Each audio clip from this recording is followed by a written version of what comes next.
जय Malhar news चॅनलच्या सर्व प्रेक्षकांना सपना चौधरीचा नमस्कार। नंदुरबार येथे जागतिक सिकलसेल दिनाचे औचित्य साधत जिल्हा आरोग्य यंत्रणेने आयोजित केलेल्या कार्यक्रमात सिकलसेल ग्रस्त तसेच वाहकांनी उपचारादरम्यान तसेच सिकलसेल बाधितांना समाजात मिळत असल्याने वागणुकीबाबत नाराजी व्यक्त केली आहे। विशेष म्हणजे या कार्यक्रमात एका विद्यार्थ्यांनीने आपल्याला सिकलसेल असल्याने पुढच्या शिक्षणाची आवड असूनही एका शाळेने प्रवेश नाकारल्याची धक्कादायक बाब जिल्हाधिकारी यांच्यासमोर मांडली आहे। तर जिल्हा रुग्णालयात तसेच शासकीय दवाखान्यामध्ये चांगला उपचार देत नसल्याने आणि लक्षही देत नसल्याने खाजगी रुग्णालयात उपचारासाठी घरातील गाय आणि किंमती वस्तू विकावे लागल्याचे सांगताना एकीचे डोळे पाणावले। पुढच्या 2 वर्षात जिल्ह्यात 8 लाख नागरिकांची सिकलसेल तपासणी पूर्ण करण्याचा आरोग्य यंत्रणेचा मानस असून जिल्हा सामान्य रुग्णालयात सेंट्रल सिकलसेल कक्ष तयार करण्याची घोषणा देखील यावेळी जिल्हाधिकारी डॉक्टर मिताली सेठी यांनी केली। जिल्हा परिषदेच्या यहामोही सभागृहात झालेल्या या कार्यक्रमात यावेळी सिकलसेल बाधितांना अंपक प्रमाणपत्र तसेच त्यांना हेल्थ कार्डचे वाटपही करण्यात आले आहे। यापुढे जिल्ह्यात सिकलसेल वाहक आणि ग्रस्तांचे कुठलेही हाल सहन केले जाणार नसल्याची तंबी देखील जिल्हाधिकारी डॉक्टर मिताली सेठी यांनी यंत्रणेला दिली आहे। यावेळी नंदुरबार जिल्हाधिकारी डॉक्टर मिताली सेठी, जिल्हा परिषदेचे मुख्य कार्यकारी अधिकारी एम सावनकुमार, हैदराबाद येथील ICMRचे डॉक्टर गिरिराज चांडक, नंदुरबार जिल्हा रुग्णालयाचे जिल्हा शल्यचिकित्सक डॉक्टर विनय सोनवणे, जिल्हा आरोग्य अधिकारी डॉक्टर रवींद्र सोनवणे, वैद्यकीय महाविद्यालय नंदुरबार येथील डॉक्टर राजेश ठाकूर, अतिरिक्त जिल्हा आरोग्य अधिकारी नंदुरबार डॉक्टर संदीप कुंड, जिल्हा आरोग्य अधिकारी डॉक्टर अमितकुमार पाटील, वैद्यकीय महाविद्यालय नंदुरबार डॉक्टर योगेश ठाकूर, माता बाल संगोपन अधिकारी डॉक्टर हरीश गावित, डॉक्टर संजीव वळवी उपस्थित होते। सपना चौधरी, जय मल्हार न्यूज, नंदुरबार।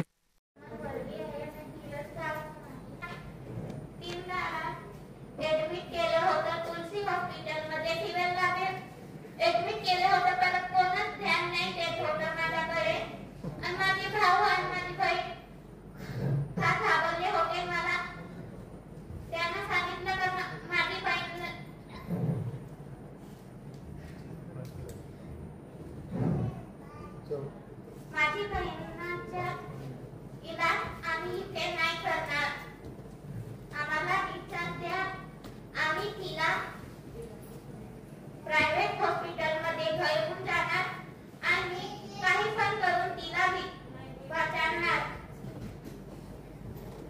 माझी आई भगवानने आमच्या गाया पण विकल्या, इकडून तिकडून सर्व कर्ज काढलं माझ्याकडे मला वाचवण्याकरिता,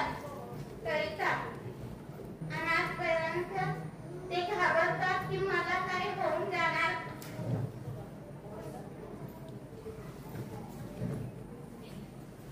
माझ्या मोठी बहिणीला पण सिकलसेल आहे, पण तिला तितका त्रास नाही होत, पण मला खूप त्रास होतो म्हणून त्यांना वाटतं की मी खूप कमजोर आहे। मी त्यांना सांगते की मी कमजोर नाही आहे,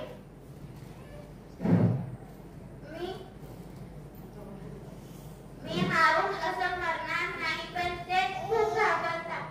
मी त्यांना पण सांगितले की हॉस्पिटलला या आणि चेक करा, पण त्यांना असं वाटतं की अगर ते चेक करून घेणार तर त्यांना पण निघणार आणि त्यांना पण इकडे तिकडे हॉस्पिटलला जाऊ लागणार म्हणून ते घाबरतात। माझी आई इतकी शिकलेली नाही आहे म्हणून तिला खूप त्रास होतो, पण ती असं सांगते की मी ठीक आहे, मी काम करणार तर मी ठीक होऊन जाणार। माझे बाबा इतके काम करतात की त्यांचे आता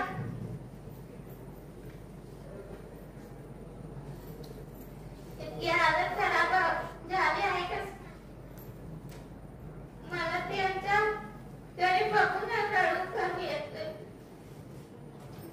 मी तुम्हाला सांगत आहे की तुमच्या ध्यान तुम्ही ठेवू शकता। चांगलं खा, चांगलं पिया आणि तुमच्या ध्यान तुम्हीच राखा। तुमच्या आई बाबा सदा तुमच्याकडे नाही राहणार, तुम्हाला सामान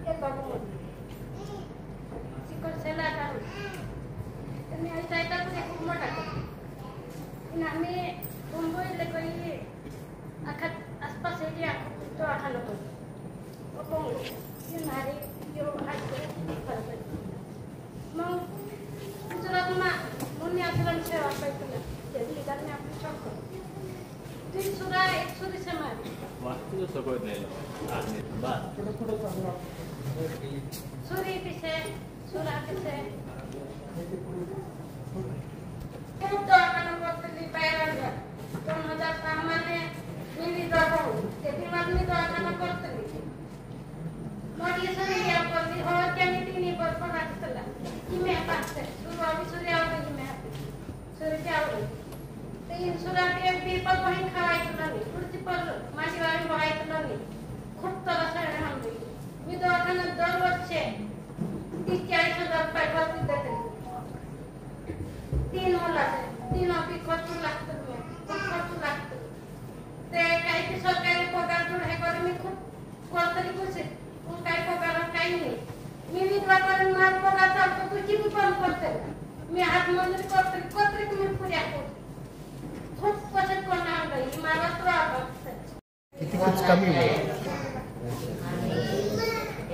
माझा आहे ना हे हँडिकॅपचे आहे मी शिकत होतो आणि झालं ना ते शिकणं बी बंद केलं आता मला खाली बसता नाही येत इथून पायी वाकडा नाही होत आणि मला खूप त्रास होतो बसायला आणि सगळं कामाला असंच होते आणि डॉक्टरांनी सांगितलं तुला ऑपरेशन करायचे आहे असं सांगितलं त्यांनी तर ते ऑपरेशन करून आले आम्ही 3-4 वर्ष झाले आणि आता हे डॉक्टर काय सांगतात तुम्ही ऑपरेशन नको करायचे होतं असं सांगत होते तर त्यांना सांगितलं आम्ही की डॉक्टरांनी सांगितलं आम्हाला की ऑपरेशन करून घ्यायचं आणि तुम्ही असं सांगतात असं सांगितलं तर ते काय पण सांगतात असं सांगत होते आणि आता हे करायचे आहे तर धुळ्याला गेले होते आम्ही धुळ्याला गेले होते ते काय सांगत आहे हे 30 वर्षानंतर करायचे हे सगळे असं सांगत आहे आता काय करू आम्हाला काय करत आहे आजारी पडली होती मी दवाखान्यात येऊन गेलो होतो तिथे डॉक्टर सांगायचे की चेक करून घे मी चेकअपला गेलो चिकटशेरच्या आधार काढून मग चिकटशेरच्या इथे गेलो मग त्या ही गोळ्याने काय नाही खात होती हे आपलं चिकटशेरचं शहाद्यात नवीन उघडलेलं होतं तेव्हा घेऊन गेलो तर मग वॉमिट केल्यानंतर मी त्या गोळ्या बंद केल्या आणखीन सरांनी नंबर दिला होता मला सरांना फोन लावलं की गोळ्याने डायरेक्ट वॉमिट होते म्हटलं मग गोळ्या पाजायला बंद केले डॉक्टरनी एक सिरप दिलं मला डॉक्टरनी ते सिरप ती बाटली 4 महिन्यापर्यंत पाजायला लावली मला ती पाजली ती प्यायची तिला पण 2-3 दिवस तिला रक्त सारखं संडास व्हायला लागलं मग सरांना ते संडास पण फोटो काढून सांगितलं सरांनी ते पण दाखवलं मी आता 2 वर्ष झालं ताप येते नाही काय नाही आणि ते गोळ्या मी एक पण नाही पाजली सरांनी मला डॉक्टरने तसंच नाही दाखवलं तसं मी केलं एका महिन्यात मला 4 दवाखान्यामध्ये माझ्या मुलगीची टेस्ट केली या दवाखान्यात त्या दवाखान्यात मी घेऊन गेलो माझ्याकडे पैसे नाही होते मी तुझ्याकडून घेऊन गेलो एका महिन्यात माझी मुलगी 4 टेस्ट झाले पण आता त्या टेस्टमुळे माझी मुलगी थोडी म्हणजे आता 2 वर्षापासून ताप नाही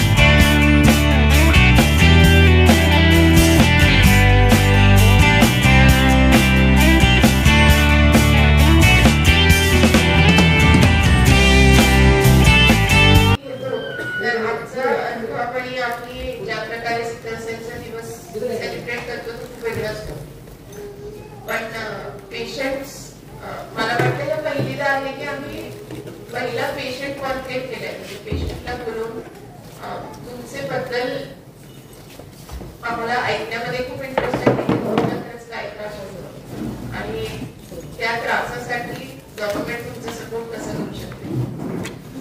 आता जे 4-5 लोकांचा मी ऐकला, मला वाटतं माझी पूर्ण टीम म्हणजे DHO साहेब पण बसले, CS पण आहेत आणि मेडिकल सिव्हिल हॉस्पिटलचे MS पण आहेत. आय थिंक तुम्ही आम्ही तिन्ही इन द सेन्स की हेल्थचे 3 लोक आणि मी जिल्हा परिषदचे CEO जे माझ्यासोबत आहे, आम्हाला हा कळलं असेल की आपली जी आरोग्य यंत्रणा आहे ती कुठेतरी खूप कमी पडते. लोकांना ऍक्सेस देण्यामध्ये की लोकांना असं वाटण्यामध्ये की बाबा आम्ही सरकारी दवाखान्यात गेलो की आम्हाला खरंच प्रेमाने कुणीतरी आमचं ट्रीटमेंट करू शकेल हा भरपूरदा होत नाही.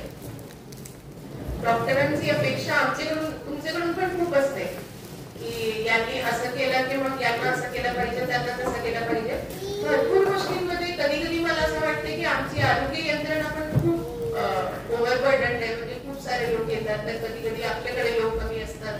तर असं मला सांगता येणार नाही की कोणाचं ट्रीटमेंट आम्ही करू शकत नाही, पण जितके लोकांना हवा आहे तितके लोकांना कदाचित आमची आरोग्य यंत्रणा आता केटर करण्यामध्ये सक्षम नाही आहे. लोकांनी जे एक्सपिरियन्सेस शेअर केले की ते प्रायव्हेट हॉस्पिटलमध्ये ऍडमिट झाले आणि त्यांच्याकडे पैसे नव्हते तरी लोक त्यांच्या मुलांना घेऊन त्या संस्थेमध्ये फिरले किंवा प्रायव्हेट हॉस्पिटलमध्ये पैसे दिले. तर तुम्हाला गाडी कुठून भेटतात आणि तुम्ही कसं हे सगळं करतात मला माहिती नाहीये, पण मी समजू शकते की तुमच्यासाठी ही खूप अवघड गोष्टी आहे. 2025 ला जिल्हा प्रशासनाने सिकल सेल हरवू नंदुरबार जितवू असा एक प्रोजेक्ट सुरू केला होता. असा असू शकते की तुमच्यापैकी भरपूर लोकांनी ते ऐकला पण नाही, कारण आम्ही स्क्रीनिंग सर्वात पहिले दळवामध्ये सुरू केली. बाकी तालुक्यामध्ये नाही केली, कारण आम्हाला वाटलं की दळवामध्ये सर्वात जास्त केसेस असणार आणि तिथे लोकांचा थोडा लवकर डायग्नोसिस करणं खूप इम्पॉर्टंट होतं. डॉक्टर चांदक इथे बसले आहेत. डॉक्टर चांदक हैदराबाद मध्ये एक भारत सरकारच्या centre for cellular and molecular biology मध्ये JC बोस फेलो म्हणून आहे आणि त्यांनी एक नाविन्यपूर्ण टेस्ट डिझाईन केलंय, ज्याचे पूर्वी आम्ही काय करत होतो की आम्हाला टेस्टिंग साठी नर्सची गरज पडत होती. म्हणजे पहिला असा होता की तुम्ही कोणती एक संस्थामध्ये आले की तरीच तुमचं टेस्टिंग व्हायचं, पण आता त्यांचे टेस्टमुळे आम्ही तुमचे घरात येऊन तुमचं टेस्टिंग करू शकतो. तर आता हे जे 26 जानेवारीला आम्ही प्रोग्राम लॉन्च केलाय त्यामध्ये आमचा मानस असा आहे की पुढचे 2 वर्षात नंदुरबारचे प्रत्येक माणूस टेस्टिंग व्हायला पाहिजे. म्हणजे आम्ही 8 लाख लोकांचं टेस्टिंग आम्हाला 2 वर्षात करायचा असा एक टार्गेट ठेवलाय, ज्यापैकी पायलट स्वरूपात आमचे जवळपास 30,000 टेस्ट दळगावचे ऑलरेडी झाले आणि त्याचा रिपोर्ट आमच्याकडे आजच्या डेटमध्ये आहे. पण जेव्हा पेशंट सोबत आम्ही भेटायला लागलो तर आम्हाला कळलं की ऍक्च्युली ज्यांना त्रास होत होता त्यांच्यापैकी भरपूर लोकांनी त्यांचं टेस्टिंग करून ते पॉझिटिव्ह आले हे त्यांना माहिती होती. तर त्यामुळे टेस्टिंग सोबत ज्या लोक पॉझिटिव्ह आहेत त्यांचं ट्रीटमेंट करणं, त्यांना डाएट कशी घ्यायची किंवा तुम्ही जे आता म्हटलं की मला खूप त्रास होतोय किंवा मला खूप वीक वाटते, तर त्याच्यासाठी आम्ही काय करू शकतो. तर आम्ही 4-5 गोष्टी अजून केली आहे जे मी तुम्हाला सांगायला इच्छुक आहे, सो दॅट म्हणजे तुम्ही गेले की घरी जाऊन तुमचे गावांमध्ये बाकी लोकांना पण सांगायचं. ठीक आहे. आता पुढच्या वर्षभरात तुमचे गावांमध्ये हेल्थची टीम येणार तुमची टेस्टिंग करण्यासाठी आणि तो पूर्ण डेटा आम्ही डिजिटल प्लॅटफॉर्मवर ठेवत आहोत आणि प्रत्येक प्राथमिक आरोग्य केंद्राकडे त्यांचे गावांमध्ये किती सिकल सेल आजार पेशंट आहेत त्याची यादी आहे. आता यांनी मला जसं सांगितलं की मी माझ्या गावातले किंवा माझे PHCचे 23 लोकांना घेऊन येतो, मला खूप आनंद होईल की तुमच्यापैकी पण तुम्ही बाकी लोकांना तुमची PHC मध्ये जर घेऊन जाऊ शकले, कारण आजची डेट मध्ये प्रत्येक PHC मध्ये हायड्रॉक्सीयुरियाची गोळी उपलब्ध आहे. तर कोणाला पण कोणती प्रायव्हेट दुकान किंवा कोणते पण तिसरे माणूस कडून गोळी घेण्याची आवश्यकता नाही आहे. तुमच्यासाठी वर्षभराची गोळी मोफत उपलब्ध आहे. तर ही माहिती कृपया करून आपल्या गावांमध्ये जे बाकी सिकल सेल आजारचे लोक आहेत त्यांना कृपया करून द्या. दुसरी गोष्ट तुम्ही करू शकता, कॅरियरला कोणासोबत लग्न केला पाहिजे, वाहकला कोणासोबत लग्न केला पाहिजे, आजारीला कोणासोबत लग्न केला पाहिजे, याचा अभ्यास करून याची थोडी इन्फॉर्मेशन आज तुम्हाला डॉक्टर चांदक देतील. पण ही माहिती पण तुम्हाला गावामध्ये दिली पाहिजे, कारण भरपूरदा असं मी आता बघत आहे की आई बाबा नॉर्मल आहे आणि त्यांची मुले आजारी. तर जेव्हा लग्न होतो तेव्हा याची माहिती असणं गरजेचं आहे की लग्न करायचं तर ठीक आहे, जेव्हा प्रेग्नन्सी झाली किंवा माता गरोदर झाली तर त्याचा हा टेस्टिंग करणं खूप गरजेचं आहे की तुमचे पोटाचे बाळ आहे त्यांना आजार आहे की नाही, सो दॅट तुम्ही निर्णय घेऊ शकता की तुम्हाला काय करायचं. म्हणजे तुम्ही 4-5 गोष्टी करू शकता. तुम्हाला बाळाला ठेवायचं तुम्ही बाळाला ठेवू शकता, तुम्हाला बाळाला नाही ठेवायचं तुम्ही तो निर्णय पण घेऊ शकता. पण याची माहिती असणं खूप गरजेचं आहे, सो दॅट म्हणजे एकदा बाळ झाला की त्यांची काळजी आपण खरंच चांगलेपणे घेऊ शकतो की नाही याचा जाणीव आपल्याला असणं खूप आवश्यक आहे. तिसरा, आम्ही तुम्हाला एक कार्ड देत आहोत आज सगळ्यांना, आणि ही पुस्तिकासारखी आहे जी पाथने आमची मदत केली आहे डिझाईन मध्ये आणि स्टेट गव्हर्नमेंट मधून पण सँक्शन आहे. यामध्ये तुमचं एक पूर्ण हा तुमचं हेल्थ कार्ड आहे, ज्यामध्ये तुमचे मेडिकल ऑफिसर जेव्हा जेव्हा तुम्हाला भेटणार तर तुम्हाला काय काय ट्रीटमेंट दिलंय याची माहिती ते यामध्ये लिहून देणार. आणि सोबतच तुमचं जे हायड्रॉक्सीयुरियाची दवाई आहे ते तुम्ही रोज खाल्ली आहे की नाही त्याचं कॅलेंडर या पुस्तिकेमध्ये आहे. तर तुम्ही रोज दवाई खाऊन एक टिक मारू शकता की माझी आजची गोळी झाली आहे, आणि तुम्ही तुमचे प्राथमिक आरोग्य केंद्रात गेले की तुमचे मेडिकल ऑफिसर हे पण बघू शकतात. तर गावातले सगळे लोकांना सांगायचं की आता जायचं की प्राथमिक आरोग्य केंद्राचे मेडिकल ऑफिसरला दाखवायचं. आता पुढे हा प्रश्न येतो की आम्हाला प्रॉब्लेम आली की मग काय करायचं. तुम्ही इतकी गोष्टी आम्हाला म्हटली इथे, पण मग आम्ही गेलो, आम्हाला मेडिकल ऑफिसर सापडत नाही, मग आम्ही दुसरीदा गेलो, तुम्ही सांगता तिथे हायड्रॉक्सीयुरिया आहे पण तिथे हायड्रॉक्सीयुरिया नाही आहे, किंवा मला त्रास झाला की मी कुठे विचारू की मला कुठे करायचं. त्यासाठी आम्ही 2 व्यवस्था केली आहे. पहिली, आमच्याकडे 3-5 सिकल सेल कोऑर्डिनेटर आहेत. एक डिस्ट्रिक्ट सेल कोऑर्डिनेटर आहे, 3 तालुका स्तरावर कोऑर्डिनेटर आहेत, आणि त्यांना आता आम्ही एक सिव्हिल हॉस्पिटल मध्ये त्यांच्यासाठी एक टेबल करून एक सेंट्रल सिकल सेलचं युनिट करत आहोत, ज्यामध्ये तुम्हाला जर काही प्रश्न विचारायचा तर त्यांच्याकडे पण पूर्ण पेशंटची यादी असेल की कोणत्या तालुक्यामध्ये कोण सिकल सेल पीडित आहे आणि त्यांचं आजची डेट मध्ये काय चालू आहे. त्यांच्याकडे सगळे प्राथमिक आरोग्य केंद्राचे मेडिकल ऑफिसरचा नंबर पण आहे. पुढच्या आठवड्यात आम्ही 2 गोष्टी रिलीज करत आहोत. पहिला, तुमच्यासाठी एक फोन नंबर की त्या फोन नंबरवर तुम्ही कॉल करून कोणता पण सिकल सेल आजारी जे पेशंट आहेत त्यांना त्या फोन नंबरवर कॉल करून आमचे कोऑर्डिनेटर सोबत संपर्क साधून कोणता पण प्रश्न विचारता येईल. म्हणजे आम्हाला सर्वात जवळ पीएचसी कोणता पडते, आम्हाला हायड्रॉक्सीयुरिया घ्यायची की कुठून घ्यायची, आम्हाला हायड्रॉक्सीयुरिया तुम्ही सांगितलं आहे पण या पीएचसी मध्ये संपली आहे तर कृपया तुम्ही मेडिकल ऑफिसरकडे हायड्रॉक्सीयुरिया पाठवा आणि मग तुमची आशा तुमच्याकडे देतील. किंवा माझा सिकल सेलचा तपासणी झाला होता पण माझ्याकडे रिपोर्ट नाही आहे, अशा कोणता पण प्रश्न तुम्हाला जर विचारायचा, किंवा तुम्हाला डिसेबिलिटी सर्टिफिकेट हवा आहे आणि तुम्हाला त्याची खूप, तिने मला विचारलं की मला कॉलेजमध्ये ऍडमिशन घ्यायची, तुम्हाला जे पण प्रश्न आला की या नंबरवर कॉल करून तुम्ही विचारू शकता. आणि दुसरा, YouTube वर आम्ही तुमच्यासाठी एक सिकल सेलचं सिरियल सुरू करत आहोत. त्याचा पहिला एपिसोड ऑलमोस्ट रेडी आहे, तो 100% रेडी नव्हता त्यामुळे मी आज लॉन्च नाही केला. पुढच्या आठवड्यात आम्ही YouTube वर तो प्रोग्राम लॉन्च करणार आहोत. तुम्हाला सगळ्यांना विनंती आहे की फेसबुकवर कलेक्टर ऑफिस नंदुरबारचा एक पेज आहे, त्याला कृपया करून फॉलो करा.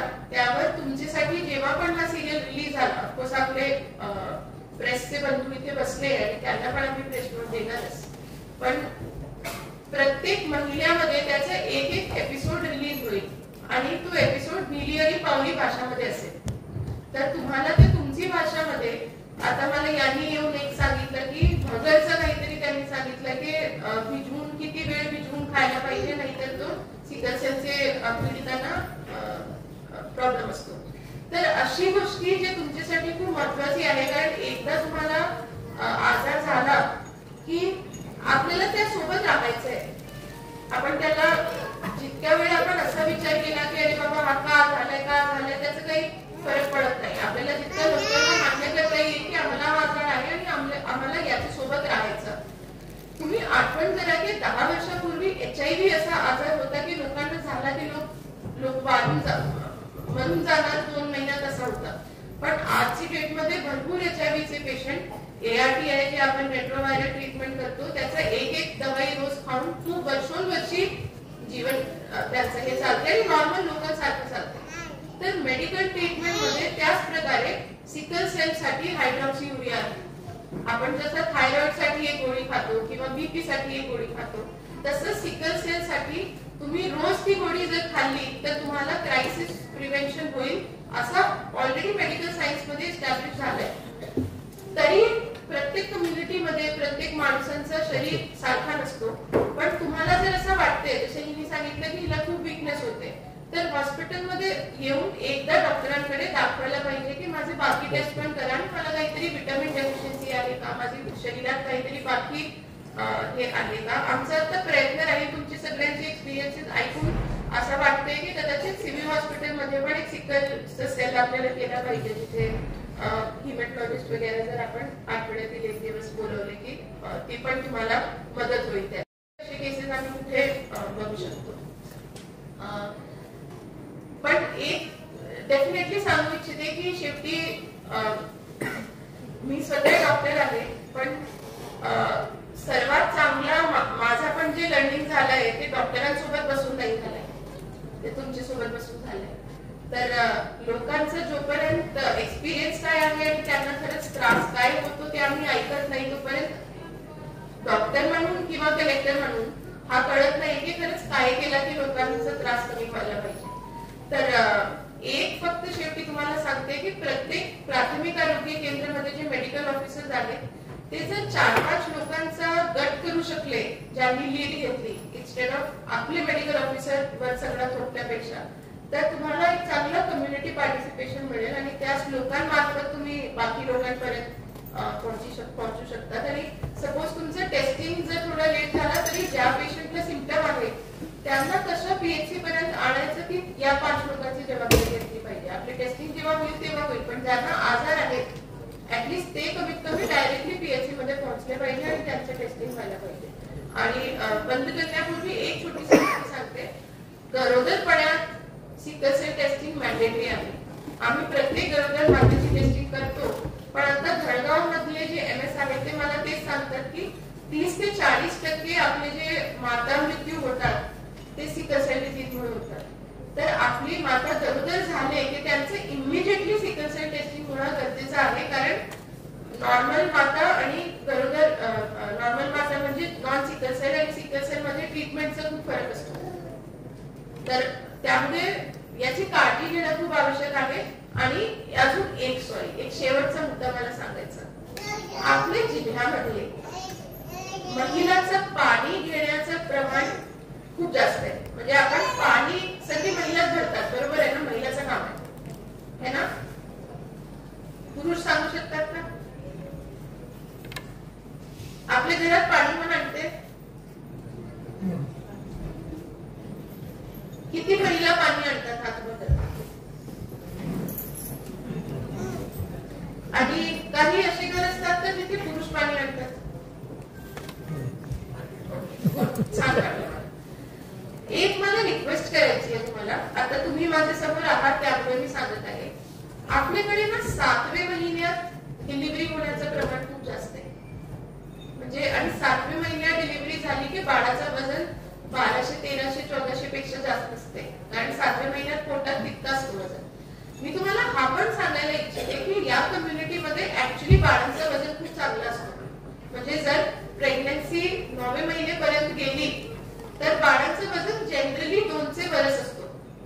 पण जर 7व्या महिन्यात डिलिव्हरी झाली, आणि याचं एक कारण जे आम्ही आता शोधत आहोत ते हे आहे की 7व्या महिन्यात जेव्हा महिला पाणी डोक्यावर ठेवून खूप भारी खूप लांब जातात आणि मग ते पाणी घेऊन येतात, तर एक माझी विनंती आहे की गरोदर मातांचे घरात 7व्या महिन्यानंतर पाणी आणण्याचं काम पुरुषांना केलं पाहिजे. करू शकता? शक्य आहे तर थोडा तुमच्या गावांमध्ये कृपया करून लोकांना सांगा, कारण आपल्याकडे ही प्रीमॅच्युअर डिलिव्हरीचं प्रमाण माझ्याकडे जितके बालमृत्यू यावर्षी झाले त्याचे किमान 70% असं असेल की 7व्या महिन्यामध्ये डिलिव्हरी झाली आणि त्यामुळे बाळाला आम्ही वाचू शकलो नाही. तर हा खूप सिरियस मॅटर आहे. आम्ही यावर पण आता तुमची भाषेमध्ये कसं एक ANC केअर बद्दल व्हिडिओ केली पाहिजे त्याचा विचार करत आहोत. पण आज तुम्ही माझ्या समोर आहात आणि भरपूर महिला इथे आहेत ज्यांची सून असणार, त्यांचे घरात गरोदर माता असणार, तर त्यामुळे मी हा पॉइंट मला सांगायला पाहिजे असं मला वाटलं. नमस्कार, माझे नाव राधिका अण्णा पवार, राहणार अंबापूर, तालुका शहादा, जिल्हा नंदुरबार. मला आज हे सांगायचं आहे की सिकल सेल हा रुग्णांना बाहेर कुठे शाळेत ऍडमिशन भेटत नाही, तर मग मला सांगायचं आहे की बाहेर कुठे लहान पोरांना शाळेत ऍडमिशन भेटून जावं, कारण मला जसं झालेलं आहे तसं मला सिकल सेल आजारामुळे मला बाहेर ऍडमिशन भेटत नाही, मग आणि जास्त त्रास होतो असं करून मग सिकल सेलवाला रुग्णांना शाळेत ऍडमिशन घेता येत नाही. मग मी आता गावातच शाळा केली 10वी पर्यंत आणि 11वी 12वी बाहेर केली. तर मला ही विनंती आहे की लहान पोरांना जर सिकल सेल असेल त्यांना पण कोणत्या पण शाळेत ऍडमिशन भेटून जावं, कारण आता त्यांचे घोडे चालू आहेत तर आता ते थोडं चांगले राहतात. ऍडमिशन संदर्भात सांगते की मी जेव्हा शाळेत मला बाहेर शिकायचं होतं, खूप काहीतरी मोठं शिक्षण घ्यायचं होतं, पण मला या आजारामुळे काही बाहेर शिक्षण भेटलं नाही आणि मग म्हणूनच मी गावातच शिकली. 12वी DMLT केली आहे. आता मला आता मोठ्या शिक्षणासाठी आता ऍडमिशन मिळावं अशी माझी मॅडमांनी सांगितलं आहे की तुम्हाला कुठेतरी नर्सिंगला ऍडमिशन भेटून जाणारच सांगत आहे. आणि लोकांना काही पण त्रास झाला की आम्हाला प्लीज कळवावा की त्यांना ती मेडिसिन नाही मिळत आणि ती मेडिसिन मोफतमध्ये उपलब्ध आहे, त्याच्यासाठी कोणी पण तुमच्याकडून पैसे नाही घेणार. तिसरा, पेशंटसाठी एक सिकल सेल कोऑर्डिनेटर्सची आम्ही आता व्यवस्था केली आहे. सिव्हिल हॉस्पिटलमध्ये 5 लोकांची एक टीम तयार केली गेली आहे ज्यांना आम्ही ब्लॉक वाटप करून देणार आहोत. आणि तिथे पुढच्या आठवड्यात 2 गोष्टी ज्या आम्ही लॉन्च करत आहोत. एक ग्रीव्हन्स रिड्रेसल हेल्पलाईन नंबर की पेशंट्सला जर काही प्रश्न असला किंवा त्यांना काही समजत नाही आणि त्यांना काही विचारायचं आहे किंवा त्यांची रिपोर्ट त्यांच्याकडे नाही आहे, डिसेबिलिटी सर्टिफिकेटचा प्रॉब्लेम आहे, तर तो एक नंबर आम्ही लॉन्च करत आहोत. प्रत्येक PHCचे मेडिकल ऑफिसरकडे आणि आमचे कोऑर्डिनेटर्सकडे पेशंटची लिस्ट उपलब्ध आहे. ऑलरेडी आम्ही ती मॅपिंग केली आहे. आणि पुढच्या आठवड्यात एक सिकल सेलचं सिरियल आम्ही रिलीज करत आहोत, ज्यामध्ये प्रत्येक महिन्यात एक नया एपिसोड रिलीज होईल, ज्यामध्ये लोकांसाठी त्यांची लोकल भाषामध्ये भिली आणि पावरीमध्ये आम्ही त्यांना सांगू शकणार की त्यांना त्यांची काळजी कशी घ्यायची आहे, डाएट कोणती खायची, लाईफस्टाईल कसा मॉडिफाय करायचा, हायड्रॉक्सियुरिया कोणती पद्धती शिकायची आणि त्याचा रेकॉर्ड कसा करायचा. सोबत आज लोकांच्या हातात एक सिकल सेलची बुकलेट पण दिली आहे, ज्यामध्ये ते त्यांचा रेकॉर्ड ठेवू शकतात, ड्रगचा रेकॉर्ड किंवा मेडिकल ऑफिसरनी बघून त्यांना काय काय सांगितलं त्याच्याबद्दल. पुढचे 2 वर्षात आमचा मानस आहे की सगळ्यांचं टेस्टिंग तर व्हायलाच पाहिजे, पण may be in the next 6 months or so आम्हाला डिस्ट्रिक्टमध्ये लॅब उघडून इथेच टेस्टिंग करता येईल का, मॉलिक्युलर किंवा जेनेटिक टेस्टिंग, ते पण त्याचं पण एक्सप्लोरेशन आम्ही CCMB सोबत करत आहोत. मला असं वाटतंय की म्हणजे जे डिसेबिलिटी युनिव्हर्स आहे त्यामध्ये हा फक्त सिकल सेलचे पेशंट सोबत नाही होत, ही खूप सोशो कल्चरल गोष्टी आहे. म्हणजे आपले समोर जेव्हा कोणती पण डिसेबिलिटी येते तर आपल्याला असं वाटते की हे लोक माझ्यासारखा काम नाही करू शकत आणि तो फंडामेंटली ती भावनाच चुकीची आहे. तर आपण हा फक्त गव्हर्नमेंटमध्ये नाही होत, हा खूप ग्लोबल फिनॉमिनन आहे की भेदभाव आणि लोकांना हा सांगणं की तुम्हाला इथे एंट्री नाहीये हा खूप जास्त होतो. तर त्यामुळे मला असं वाटते की हे सगळे केसेस, म्हणजे माझा प्रश्न असा आहे की हे सगळे केसेस आम्हाला जेव्हा माहिती पडतात तेव्हा आम्ही त्यांच्याबद्दल काही करतो. पण आता एक मुलगीने मला जेव्हा सांगितलं की मला शाळेमध्ये ऍडमिशन नाही मिळत, अशी 100 अजून असणार जे आज माझेपर्यंत पोहोचले नाहीये. तर त्यामुळे हे जे ग्रीव्हन्स रिड्रेसलचा नंबर आम्ही देत आहोत हा एक्झॅक्टली यामुळेच देत आहोत की लोकांना जर काही प्रश्न विचारायचा तर कुठे विचारायचा किंवा कोणती कंप्लेंट रेज करायची तर ती कुठे रेज करायची आणि ती ऍटलिस्ट आमच्याकडे आली की मग आम्ही समन्वय साधून त्या ऑर्गनायझेशन सोबत किंवा त्या एजन्सीजला हा एक्झॅक्टली सांगू शकतो. आणि जिथपर्यंत गव्हर्नमेंटमध्ये फॅसिलिटीजचा अभाव आहे हा नक्की बरोबर आहे की पूर्वी आमच्याकडे PHC पर्यंत हायड्रॉक्सीयुरिया नव्हता आणि त्याचं डिसेंट्रलायझेशन आता 6 महिन्यापूर्वी आम्ही केलंय. गव्हर्नमेंट ऑफ इंडियाची पण पहिले हा मॅन्डेटरी होता आणि त्याचं कारण आहे कारण हायड्रॉक्सीयुरिया सोबत LFT KFTचे टेस्ट करणं खूप गरजेचं आहे कारण असा विदाऊट टेस्टिंग हायड्रॉक्सीयुरिया चालू करणं म्हणजे असा साईड इफेक्ट्स भरपूरदा होतात. पण आता गव्हर्नमेंट ऑफ इंडियाने ती कंडिशन रिलॅक्स केली आणि PHC मध्ये जे MOs आहेत त्यांना प्रॉपरली ट्रेन करून आम्ही हायड्रॉक्सीयुरिया डिसेंट्रलाइज केल्या. मग तो भाग पण खूप महत्वाचा आहे आणि PHCचे MOsचा कॉन्टिन्युअस ट्रेनिंग नर्सेसचं कॉन्टिन्युअस ट्रेनिंग पण सोबत खूप इम्पॉर्टंट आहे. तर त्यामुळे तो एक जी जर्नी आहे ते हळूहळू मला डेफिनेटली असं वाटतंय की सिकल सेलचं युनिव्हर्स लोकांसाठी आमच्यासाठी बिकॉज ऑफ दिस कॉन्टिन्युअस इंटरॅक्शन तो पण एक मोठा कारण आहे की आम्ही आज फक्त गव्हर्नमेंटच्या ऑफिसर सोबत प्रोग्राम करण्यापेक्षा पेशंट्सला बोलवलं कारण आम्हाला त्यांची फेल्ट नीड काय आहे ते ऐकायचं होतं. तर डेफिनेटली आय फील की पुढच्या वर्षापर्यंत अजून 2 वर्षात आमचा डिस्ट्रिक्टमध्ये जे सिकल सेलचं युनिव्हर्स आहे you will see many patients ज्यांना ट्रीटमेंट मिळालं आहे ज्यांची टेस्टिंग झाली आणि त्यांचं जे जीवनमान आहे तो भरपूर बेटर आहे.